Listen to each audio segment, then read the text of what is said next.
travels at 2,500 miles an hour. It's T-Mos. It's missile speed. It's T-Mos. It's 2,500 missile speeds. So let's check in then and have a look at the it's banned! No! Yeah, you were going to get to do your numbers once again, but banned away here by NaJin White Shield, along with Maokai for Cloud9, taking away Alistair, taking away Zilean as well. Well, at least we know Cinder was a smart ban right there. But they did their research too. He was like, 2,500, that's way too fast. It makes it a little scary for Cloud9 to actually find fights if they do want to go with LemonNation's Janna once again. But remember, this is against Gorilla, the guy who wanted to show the world how to play Janna. We'll see here though, because he's definitely not been sad about going onto that Thresh. I just wanted to point out that Cloud9 actually having both Zilean and Alistair banned against them in their previous 2 games, and today they say, well, we actually don't want to play them anyway, so we'll just ban them out. It's a big blue side ban there. And the final ban will actually be Elise. No final ban there for NaJin White Shield, which is an interesting. So, were they docked a ban? Not that I know of. Yeah, we weren't notified that they were docked a ban on one of their bans. So, and you said earlier on that Zed was going to be a big one in this one, and that was left open, and Shield first pick it. Similar to what we saw earlier with Dade. So interesting, we were just notified they for sure were not docked a ban. They passed on that on purpose. They ban out the Syndra, and they take the Zed. So the overlap they decide to take, they ban out the one that they don't have an overlap on, and we will see the pools of these mid laners being crucial in this matchup. Well, first off, I like the fact that Meteos was able to lock down Kha'Zix. I feel like Kha'Zix and Lee Sin are the 2 big junglers here at the World Championship. They get the only one left available. I'm also curious about whether High will break out Fizz. It's something he's put a fair amount of practice in. I've never really seen him have a great game on it, but a lot of people trained it to play against Zed.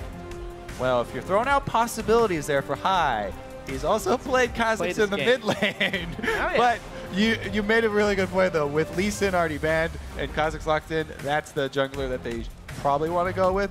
I has not played mid lane Kha'Zix in a long time. So on the other side then for White Shield, picking up Ryze here. We'll also get Gorilla on Thresh. We heard a bit before we even said it in the last game as well that we saw Shield in that people have been talking about the Janna and the Nami from Gorilla, but his Thresh has been so good. Better than his Janna, because honestly, they're undefeated. He's made so many clutch hooks. He was one of the sole reasons they made it back in that first game of the day against Alliance, just finding hooks.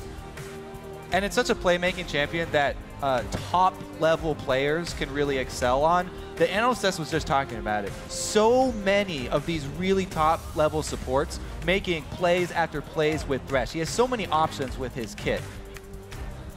So Cloud9 then, Lulu going to be locked in along with Nami.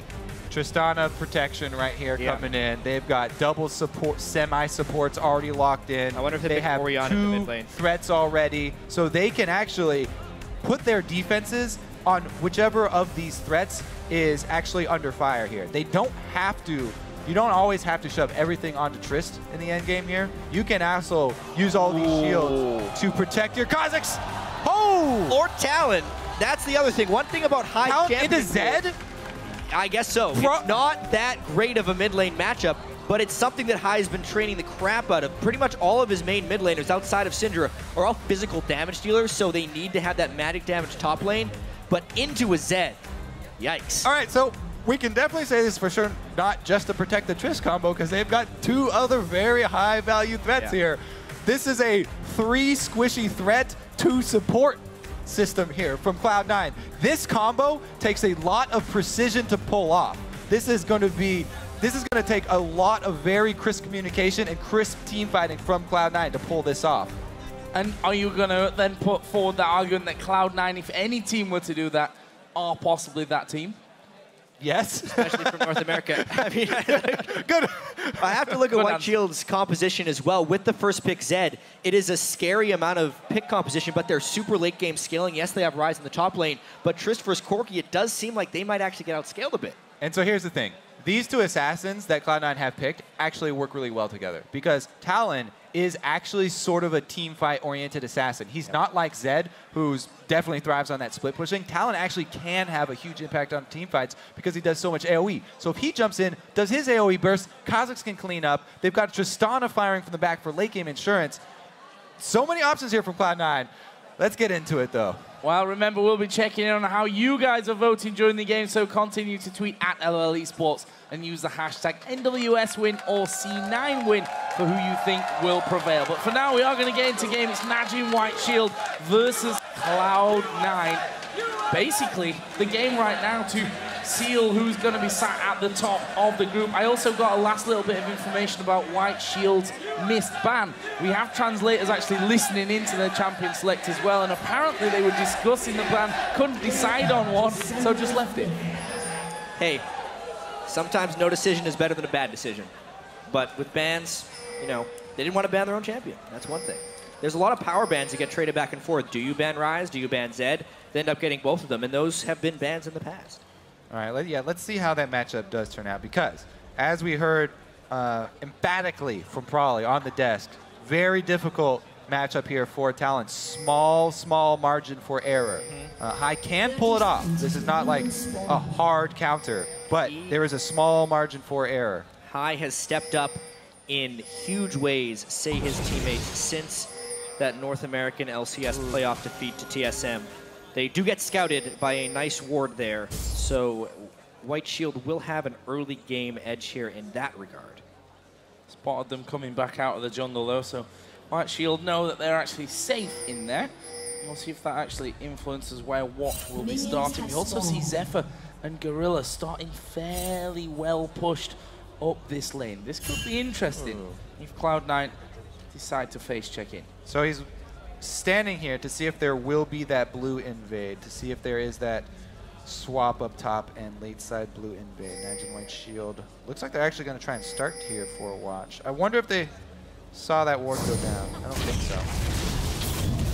Well, they saw them coming in, could probably surmise from that one as... Now they see him in lane. Gorilla, yeah, will actually show himself there as well. They were waiting for quite a while inside of that brush, but it will be a normal 2v2 start here. So I guess we can stay there and talk about this lane matchup. Yeah. We say it's normal, but this is actually the first time Cloud9's decided to go for a 2v2. They've done so much swapping, both in the North American playoffs and so far in this group stage. We'll have to see how this Trish Nami plays out. And you can see, Gorilla and Zefa were up in the lane just in case there was a lane swap. They kind of expected it from Cloud9 because they've done it so often.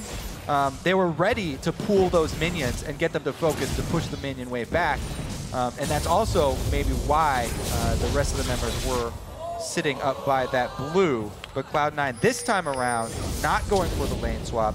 Nami does help out Trist a lot in the lane phase, but early shove here and an early hook. And that's going to be good here for White Shield. Sneaky losing half of his health bar instantly as White Shield hit level 2. There is Cloud9 getting themselves up to level 2 as well. Meteos may be called in, and Watch is actually already down on this bottom side. It would be an incredibly dangerous and also out of character gank for Meteos if he actually tries to gank this lane early on. I think he's just going to try and get a bit of vision control and go back to farming. That's generally what he likes to do, is just let the other jungler try his first gank, and when his laners dodge the gank, he then has an edge on the enemy jungler. So far, High is giving as good as he gets in this lane. Now, he has started with the Crystalline Flash, so he doesn't run He can use his abilities to trade more effectively. He tries to get minions in with the harass when he throws out his rake, or tries to get harass in with his minions when he throws it out. 2 for 1. Currently very even as well is that lane. One lane that's not quite as even at this point though is that top lane. We'll visit that in just a moment as we see Watch coming around from the vision of Cloud9. They see Watch looping in there, so they're going to be aware that they could be in danger here, possibly. Watch is going all the way up and will get a very deep ward inside of Cloud9's jungle. So, super early on, Meteos doesn't actually want to fight Watch unless he has, you know, some big vision advantage on him and he can get the jump. Or if he has backup. So later on, he'll be fine and he can outscale. But early on, doesn't want to take those 1 versus 1s because if Elise hits that cocoon, it's going to be devastating. Yeah, they're basically just trading pink wards, or sorry, trading deep wards on the map here. It's not unlike Cloud9 to almost sacrifice one lane for the benefit of the other. This game, very early on, they are definitely favoring Balls' side with that deep ward because they know that Sneaky and LemonNation are going to be playing passive for most of that lane. Since they know Balls will be pushed up against Save the majority of the time, the deep wards are much more important on that side. Oh, here comes the hook from Gorilla, but it was pretty much a mile away from Sneaky. Aimed off to the right-hand side. Sneaky just basically standing still there, and that hook just whistling on by and allowed Sneaky to actually get a good Watch thinking about an invade. Oh, they're pinging for the gank up top on Balls. Watch is going to go through Cloud9's jungle. The deep ward didn't help. Yeah. Balls is going to be It's such a deep ward that it missed the ward in what would be a likely scenario. Oh, here comes Safe, and Watch going to come through into this one. They're going to wait until the cocoon comes out. It's a good flash from Balls. Pretty much a textbook escape. That's the best he could have done. That problem is now his lane is shoved, and so Save up here should be able to. Oh, never mind. He's got an extra ranged minion. It's fine for Balls. It's fine. Doesn't have to burn his teleport either because he doesn't want to overextend in that lane. He brings 2 wards for himself. One is pink. Meteos also takes that opportunity because Watch shows top. He invades the bottom side jungle. Watch's ward though sees him. Ooh, that's looking to counter. Better get that quick. Nah, Watch does not come up. Well, actually headed towards that bottom side of the map where, to be fair, Sneaky and LemonNation have pushed out a little bit from that turret. There are actually no wards in position, so not being able to get up far enough to get that vision down. They do spot Watch coming in. There's a flash into the play. Can they lock one down? Balls is going to TP in, but LemonNation is going down. His first blood for Zefa. Balls is there. Oh! Sneaky going aggressive, looking for Zefa. There is Meteos as well. Gorilla's low. He will be the focus, and Balls will get the kill back. Meanwhile, Save finishes off Sneaky on the top side. He's kind of in no man's land now, though. He's got to escape. It's a 2v1 for White Shield so far, but this fight is not over yet. Zed trying to mirror high. It's going to be a fight. Oh, there's the death mark coming down. Save will move in from the side. Ggoong going to get some decent damage down, but he's being burnt down by the Ignite. He's able to escape, though, in the end. Save did a big loop, and he also lives. High used his ultimate in lane, so he didn't have it there, or they would have been able to turn around on Ggoong. That's why Ggoong had the confidence to chase down High and open up an escape route for Save. That fight in the bottom lane, though, was so close. The fact that White Shield came out 2v1 for that one could have very well gone the other way. Let's check this one out real quickly. Obviously, Gorilla starts it off nice. They get enough damage down onto LemonNation. He was close to being able to escape this one. Such an amazing glitter lance by Balls here. I thought they were going to get more casualties, but Sneaky is kind of caught out a bit by himself. Gorilla once again plays on this Thresh, a crucial pick for NaJin White Shield. Gorilla, because of the initiative that he took in the bottom lane trade, even with their teleport coming in later, they still come out ahead. And a 14 CS lead is what remains of that one. Lead for Zefa. Ggoong is slightly ahead here of 5, but for all intents and purposes, it is level there as Ggoong gets the blue buff gifted over to him by Watch. See what High decides to go for. The pickaxe start actually for High.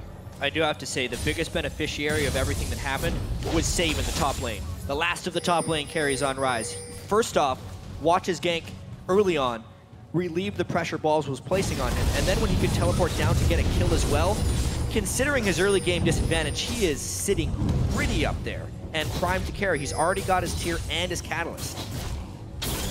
Building up for him, only 8.5 minutes into this game.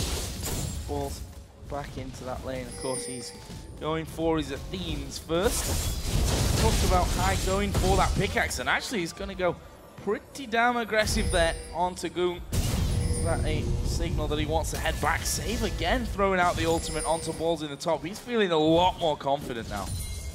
Yep, he's got his mana stacking items. He's got that kill you talked about. Balls did get one as well, though, so we're evened up on that. I just want to go over that exchange that we just saw mid, though. High actually spamming his ultimate here in lane. As we said before, he used it in lane before the last exchange for lane control. He gets a lot of damage down on the Zed, but also clears the minion wave very quickly every time he uses his ultimate as well, shoving in Zed.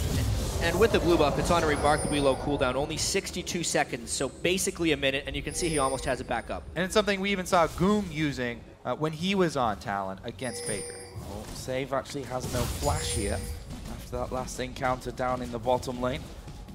Meteos waiting inside of the tri-bush. So there is a ward there, but Save needs to be careful as to how far up he goes. There is the step forward, and Meteos decides that is going to be the time for him to come in. Can he lock down Save? The slow will come in there. Will they even die this one? There is a wild growth coming in together. Knock up. There is the lockdown coming back, and Meteos taking a lot of damage. Will they get the kill? It's a pretty common Cloud9 trade. A 10-minute gank up top isn't warded against because the enemy team can just take the dragon on you. They're trading, trying to shut down Save for a big objective. Excuse me, it was Pawn.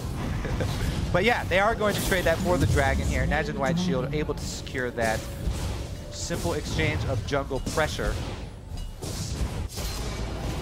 So we've hit the 10-minute mark already.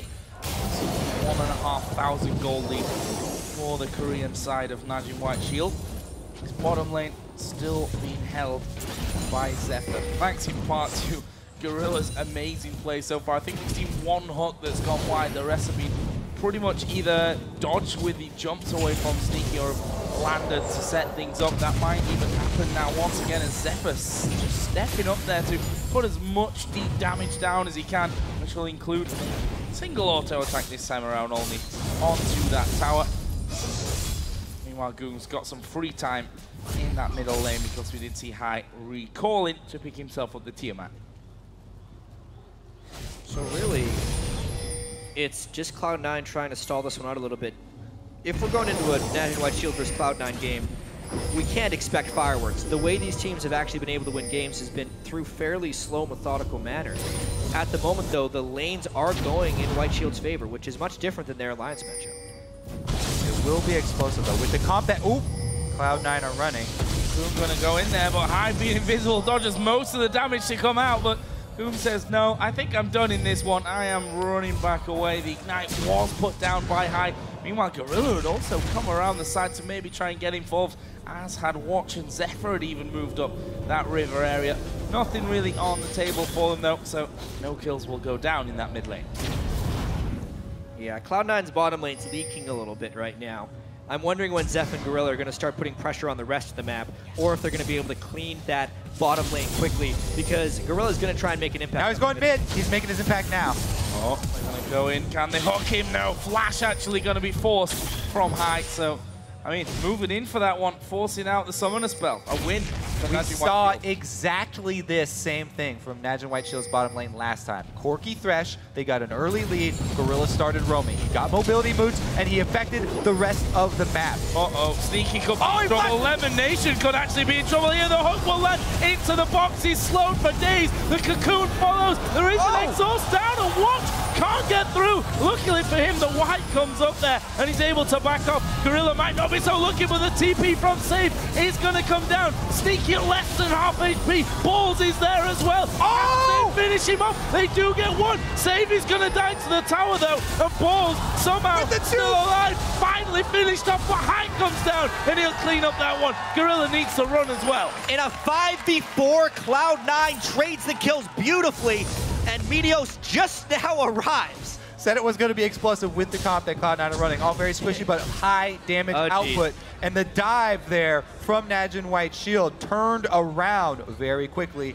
Gives also Cloud9 some control around this dragon pit. They do clear out the pink ward, but man, those deep wards, NaJin White Shield invading really hard on this blue buff side of Cloud9. Gorilla, as we said, making play after play with this Thresh, flashing that Nami tidal wave. Right after I said it'll be a passive game, this happens. Obviously, it looked a little confusing that they backed off, but that's because the balls teleported came in behind the fight.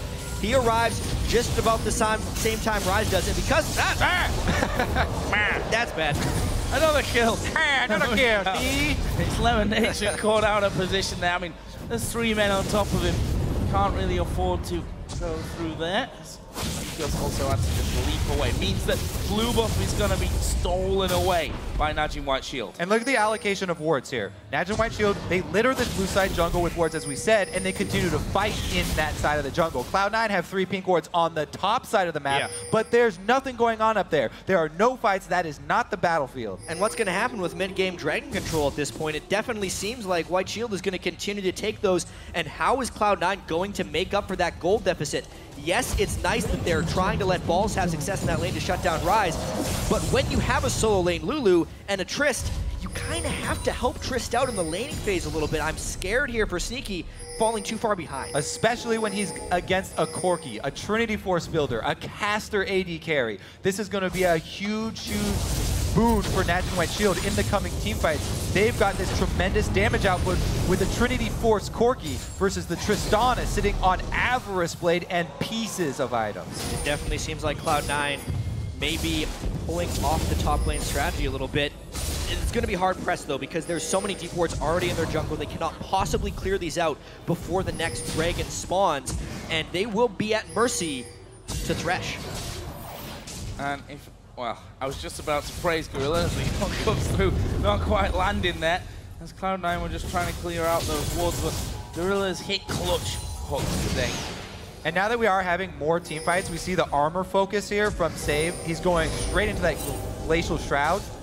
This is such a scary team fight for Cloud9, though. Trinity Force, as you mentioned, completed, whereas Sneaky's sitting on components. Part way to a Static Shiv, very far away from his Infinity Edge. High would have to play this team fight exquisitely. Save already has his Rod of Ages. It feels like Shield is the stronger team right now. Oh! Getting caught from this one. The damage is massive. Deathmark actually going down. Gorilla will fall though to Sneaky. Well, what can they do? We see Watch and Zefa going deep. Sneaky goes low, tries to jump away from things, gets away, but Meteos will be given up. And that is going to be a 3-for-1. They lose the support, but they take top, middle, and jungle. That's going to be Dragon, definitely, for White Shield. As we can see there, Zefa, huge amounts of DPS going out, claims a red buff for himself, and they've got control. They can shove the waves up.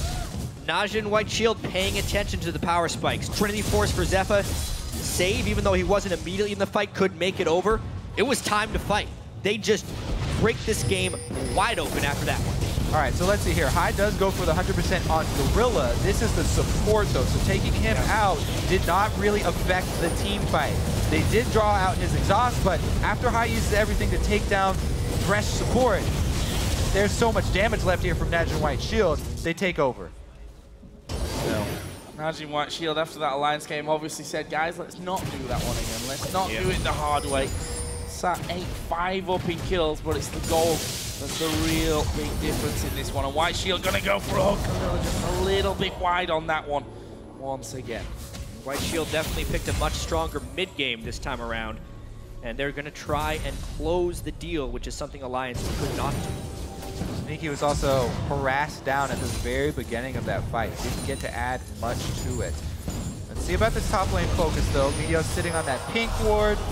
That was a short jump. Everybody's moaning, but it's the unevolved wings. Yeah, he did clip the end of that little round there. Oh! Oh, I actually got aggressive after that. Being lured into it. Actually has to flash though. Where's Elise gonna come down? Right on top of him. Watch gets the execute, but here comes the TP. Paul's gonna join in the fight. Watch is low. What can Paul do? He has to use his own wild growth on himself, and he's gonna fall. Ggoong, meanwhile, in between the remaining three, will drop off, but Save keeps going. There is Corki joining in. They get the tower, but NaJin are low. Why is Cloud9 continually fighting? They are not at their power points yet, but High decided to go in, immediately flashed away, and everything else just collapsed upon them. Cloud9 loses another fight because they are behind. Yeah, they keep fighting. It's kind of snowballing against them. They got that feeling that they're behind and they didn't want to give much more. You could tell, though, High, he doesn't want to let any aggressive move go. And even though it missed, or there was no follow-up on this hook, decides to jump back in. I mean, that ward, by the way, it didn't see Watch coming down. They know how strong Zefa is at this point. He jumps straight into his face. And Sneaky, if he was a Trinity Force Corki right now, of course that fight would have turned, but it just takes more time for Trish to get in there. Ryze can counter the Lulu teleport very easily. Balls basically teleports in to die. And NaJin White Shield takes an even greater edge. See if Cloud9 hits Turtle. They go aggressive down bottom on Ggoong to get his flash, but that's all. Focus up top here. Now Shield are going to answer, swing everybody up top, take that turret, and claim this red buff side for themselves. Try and choke Cloud9 now out of this game. Wards down. In fact, if you look at the minimap, That is a lot of wards down for NaJin White Shield right now. All five. Bottom side and the top side. You can see the path they've taken through. That tower's going down too. And it's not just Gorilla. Yes, Gorilla's doing a magnificent job of controlling the map, but it's also watch with the Sight Stone. Here's the 1v1. Oh, he's going to come out on top of it. It's going to be the Death Mark, but Ignite is down, and it's great. He upgraded his sweeper to get the Oracle lens so early on to go for that 1v1. It does afford him the experience of winning that 1v1, but they still trade. That's actually really good for High. He gets a shutdown bonus, and maybe he can use his talent for a team fight victory, but the global gold disadvantage and honestly the power of Save and Zefa at the moment just seems like much more than Cloud9 can deal with. Definitely is too much to handle mid lane.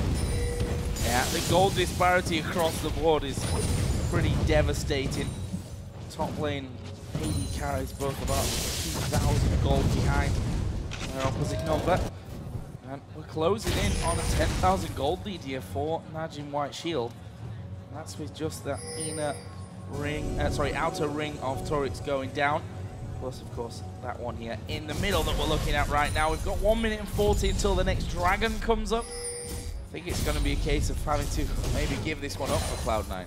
Yes, please. Yeah, at this point. Otherwise, they'll lose the game before 30 minutes. They may already have lost this one, depending on how well White Shield knows how to close. Sneaky needs a lot of time to get more and more items. Infinity Edge, Berserker Greaves, he's probably going to even need a Last Whisper, since Watch and Save have started working towards some major armor itemization already. Clear item path for them with 2 AD Assassins. Tristana. Small win there for Cloud9, both skill shots missing, but that was 1 ward in 10 that are on their side of the jungle. At least 10. That's a little hot down there. We do see Ggoong just doing a lap. He was obviously pushing that top wave out. Actually, we'll wait here inside of the enemy jungle, just looking by that raid camp to get some free damage down. Meanwhile, Watch was determined to come around and get this pink ward. Will finally be able to do so. And White Shield now strangling the bottom side. And you can really see NaJin's focus on ward control and commitment to it. A minute ago, there were all 5 pink wards down for White Shield. They're currently still having all 5 down, yet they have 4 pink wards in their inventory just in case one gets taken down or if they need to move their vision. They are just maximizing their ward limits on the map. And not only is it a double sight zone, he's upgraded to Ruby sight zone as well, so he can stay out on the map longer and still have wards. Yeah, Save is gonna just turn around and kill Meteos because it's just that strong right now. That's bad. Yeah. That's really bad. For all the attention that Cloud9 put into trying to shut Save down, it has failed, and it has cost them Sneaky's farm as well. It's one of those games where everything goes wrong. It was the play coming in the last second there. Pink ward goes down to spot high, and they're going to keep chasing here. The Rune Prison's going to come up in a second. There it is, and the finisher from Save, up at 5-2-2 after 22 minutes on Ryze. They should push in now. Looks like they already have control down bottom. That's where they're making their move. This tower gonna go down to Corki here, trying to put on work, but they go mid. Sneaky, I feel that he may be falling prey once again, and the death mark does go down. It's Watch actually that finishes off the kill. Meanwhile, Zefa has been pushing that bottom lane, and across the map, White Shield are just demolishing Cloud9. They got the kills and the turret down at the exact same time. They are not letting this mid-game window go to waste. There's no way they're going to wait around for Tristana to scale up here. NaJin White Shield pushing it very, very hard. And NaJin Shield is kind of proving that they can play multiple styles. They had the late game turtle against Alliance when Alliance had the mid game composition. They probably also watched a little bit of Blue's late game composition fail to Fnatic, and they say, you know what, this late game thing is a little bit too risky. They go for a mid game composition that still has some strong late game insurance with Ryze, and they're just destroying Cloud9 here 24 minutes in. So, yeah, I mean, if we look at the actual goal totals, it's not a pretty picture for Cloud9. The only turret left outside of the base is in that top lane, which itself has already faced quite a lot of pressure. We still see, I believe, 4 out of 5 pink wards are still alive on the map for NaJin White Shield. From continuing that vision dominance, making it so hard for Cloud9 to actually walk away. The pink ward is down. High is going to get the support from Balls here, but Save just going to blow him to pieces. Sneaky comes in, actually blows him back into the lane. Slow comes down. TP, no, can't get away from the wild growth. Turns back to do the damage onto Balls, and Cloud9 gang up for the single kill. It took all 5 of them. But And it's going to take their base. has been pushed, yeah. That is just a bit of an overcommit there by Cloud9. They had a mission to kill Save. Mission However, accomplished. I guess the goal not working out. No. Oh dear. They lose the middle inhibitor turret. They're going to lose the top inhibitor turret. One of the inhibitors may go down here as well, and maybe even worse if Gorilla can land a hook. Ggoong in the meantime still hammering away. Sneaky is pushing the bottom lane. Going to get an inner tower for that one, but there is Ggoong going on to LemonNation. Where's the splat? There it is, and he goes back, and Cloud9 left. Oh, where did he go? Okay, back to the middle lane, still alive. They could even get both in him with the kill. They will. They're so far ahead. Yeah, that is a case of winning the battle for Cloud9 with their mission to kill Save, but losing the war. Their entire base is demolished. That's wide open for NaJin White Shield. At least he didn't get away with that teleport. I mean, that would have been a disaster. At the end of the day, though, High on the run yet again. One more missile? Nope. Is out of options here in a lot of different ways. It's crazy, too, because imagine how this group is going out, and it's what you touched on earlier, Kobe, in not being able to judge these incredibly competitive groups off of single games. Cloud9 looked really good against Alliance. Alliance had a really good mid-game against White Shield, and then Cloud9 had a horrendous mid-game here against White Shield, who's going to be 3-0 in this group. Baron is going down here, no doubt about that one. No one around from Cloud9 for even a sneaky attempt to get that one away. In fact, Ggoong almost stopped from recalling. Even that went wide. Certainly not looking like Cloud9 game. There's more items just going to be collected in. And, well, there's a stark difference between these two lineups. Meteos will be getting himself a blue buff for what good that will do. They, of course, have 2 inhibitors down. With those super minions streaming in, only the bottom lane still has a turret and the inhib left remaining. But if White Shield wish to take that one, I think that they will just go in there and take it. Yeah, inhibitor number 3 should not be far away. There is so much armor on the side of White Shield. Balls is not a big enough threat on Lulu. Ryze or Elise can probably just walk into the turret. However, that's actually a really clever catch there by Cloud9, being way farther out than NaJin White Shield expected to be. Saves here to save the day, though. Oh, there is a tidal wave, but the death mark will come through. Wild Growth comes in. Oh, Ggoong tries to get out, didn't get the kill, and will force a sneaky. They hold. About the only possible way they could hold as well. They get a catch, and then they catch Ggoong in some over-aggression. If all White Shield did was slowly move as a 5-man unit and wait for the super minions to draw the attention of 2 people on Cloud9, the 3rd inhibitor would have been comically easy to attain. But they didn't, and now Cloud9 gets to devote all their attention to wave clearing the super minions, and White Shield can't push with 3. Yep. Wait around for round 2 here inside the base. They still can't really venture out onto the map. Pretty much the entire map now, NaJin Shield territory. That's a scary sight, that vision toggle right there. Cloud9 literally sees nothing of the map. Oh, sorry, I lied. There is 1 ward down by the bottom of river. For what good that will do at this point. Didn't even get swept yet, so they got that going for them. Which is nice. That is nice. Cloud9, they really needed the turtle to out. They need a few more minutes for their inhibitors to come back up. I don't think we're going to see NaJin White Shield get caught out yet again. If somehow they could force the fight the instant NaJin White Shield groups, that would make it so the super minions don't necessarily have time to finish their Nexus turrets. But looking at that wave in the top lane, High actually has to go there right now, which is bad timing considering White Shield is knocking on the bottom lane door. Oh, hook coming through. Doesn't get the fish though. LemonNation survives for now, just waiting for that next minion wave. That top lane wave would kill their rolling through. Yeah, they're going to just go straight in on towards that in-him turret. The hook again, aim this time full sneaky, doesn't connect. Turret goes down. LemonNation being caught out on one side. He is surely going to fall here. It will be Ggoong to pick that one up. Inhibitor number 3 is going to go down. The super minions are already through there and taking the tower aggro. Hook comes down onto Balls as well. He will use the wild growth. That won't be enough though to keep him alive. And White Shield just ripping through both Cloud9 and their base here as they go. Both Nexus turrets are going to go down. It looks like Safe wants a bit more of the action here. Will be able to get in there. It's actually Ggoong that steals the 1 kill. He takes down Sneaky, and NaJin White Shield finish off the game here in classy style. A very one-sided encounter. Brilliant performance from Shield. And they take command of their group now. 3-0. They have beaten every team in the group in their first matchup. This one, very convincing. They struggled a little bit against Alliance, but as far as their ultimate goal, which is advancing through this group, they're looking pretty good.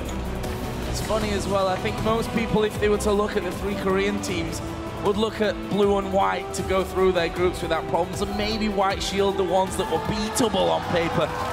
So far, NaJin White Shield looking very, very strong. Not untouchable though. Alliance pushing them a very long way in that previous encounter. But we've got the points on the board, and that's what counts after your first 3 games. And Cloud9 trying something we have not seen from them before. This 3 very squishy threat team with the double supports not working out for them in group stages here.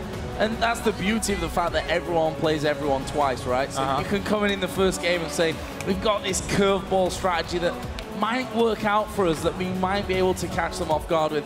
Yes, okay, if you lose, you're losing a game in the group stage, but you can always revert it and change it for the next time that you meet. And I definitely feel like when Cloud9 watches that game again, they're going to be very disappointed in themselves because they had pretty decent